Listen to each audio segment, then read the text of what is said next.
ഉണ്ടെങ്കിൽ മുക്തി ലഭിക്കും. അറിവില്ലാത്ത സാധാരണ ജനങ്ങളെ ഭക്തിമാർഗത്തിലേക്ക് നയിക്കുന്ന 9 കാര്യങ്ങളുണ്ട്. അതിനെ നവഭക്തി എന്ന് പറയുന്നു.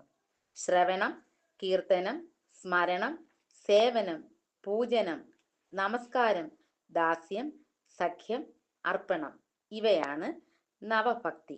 അതായത് ഈശ്വരനാമം കേൾക്കുക, ഭഗവത് സ്തുതികൾ പാടുക, ഈശ്വരനെ സ്മരിക്കുക, ഈശ്വരന് വേണ്ട സേവനം ചെയ്യുക, പൂജിക്കുക, ഞാൻ ഭഗവാന്റെ ദാസനാണെന്ന ഭാവത്തിൽ കർമ്മം ചെയ്യുക, ഈശ്വരനെ ഭജിക്കുക, സർവവും ഭഗവാനിൽ അർപ്പിച്ച് ഭജിക്കുക. ഇതിൽ ഏതെങ്കിലും ഒന്നിൽ മനസ്സുറപ്പിച്ചാൽ ഭക്തി കൈവരുന്നു. ഈ ഭക്തിയുടെ കാര്യം ഉദ്ദേശിച്ചാണ് പഴമക്കാർ സന്ധ്യാദീപം കൊളുത്തി വിളക്കിനു മുന്നിൽ നാമം ജപിക്കണമെന്ന് പറയുന്നത്. തീരെ അറിയാത്ത ബാല്യം മുതൽ രാമനാമജപം നടത്തണമെന്ന് പറയുന്നത്. അറിവില്ലാത്ത പ്രായത്തിൽ ഒരാഗ്രഹം കൂടാതെ ജപം നടത്തിയാൽ ഭഗവാന്റെ കൃപാകടാക്ഷം ലഭിക്കുന്നു. അത് സ്ഥിരഭക്തിയായി തീരുന്നു. ക്രമേണ നവഭക്തി അവനിൽ ഉണ്ടാകുന്നു. അതിന്റെ ഫലമായി സർവവും ഈശ്വരനിൽ അർപ്പിച്ച് ജീവിതയാത്ര സുഗമമാക്കുന്നു. അവൻ ഇച്ഛിക്കുന്നതെല്ലാം കിട്ടുന്നു. ഭക്തന്റെ ജീവിതം പരമാനന്ദമാകുന്നു.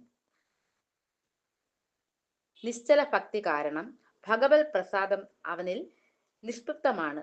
ഭാഗവതം ദശമത്തിൽ ഭഗവാൻ ശ്രീകൃഷ്ണൻ ഇത് ഗോപികളോട് പറയുന്നുണ്ട്. നിശ്ചല ഭക്തിയോടെന്നെ ഭജിക്കവർക്ക് ഇച്ഛയും മുക്തിയും നൽകുവോൻ ഞാൻ മുതാ. ഭോഗത്തിനായിക്കൊണ്ട് സേവിപ്പവർക്കതും യോഗം വരുത്തി ക്രമേണ നൽകും മുക്തി. യാതൊരാഗ്രഹവും കൂടാതെ ഈശ്വര ഭജനം നടത്തുന്നവർക്ക് അവൻ ആരായിരുന്നാലും ഭഗവത് പ്രസാദം ലഭിക്കും. അവരുടെ മനസ്സ് എപ്പോഴും കൃഷ്ണനിൽ തന്നെയാണ്. സർവ്വതും കൃഷ്ണനിൽ അർപ്പിച്ചാണ് അവർ കർമ്മം ചെയ്തിരുന്നത്. ഗോപികമാർക്ക് കൃഷ്ണനോടുള്ള ഭക്തി ഒന്ന് മാത്രമാണ് മുക്തി ലഭിച്ചത്. അതുകൊണ്ടാണ് നമ്മുടെ പൂർവികരും ആചാര്യന്മാരും പറയുന്നത് മനുഷ്യനായാൽ ഒരല്പം ഭക്തിയൊക്കെ വേണമെന്ന്. ഭക്തി ഉണ്ടെങ്കിൽ മുക്തി ലഭിക്കുമെന്ന് സങ്കല്പം.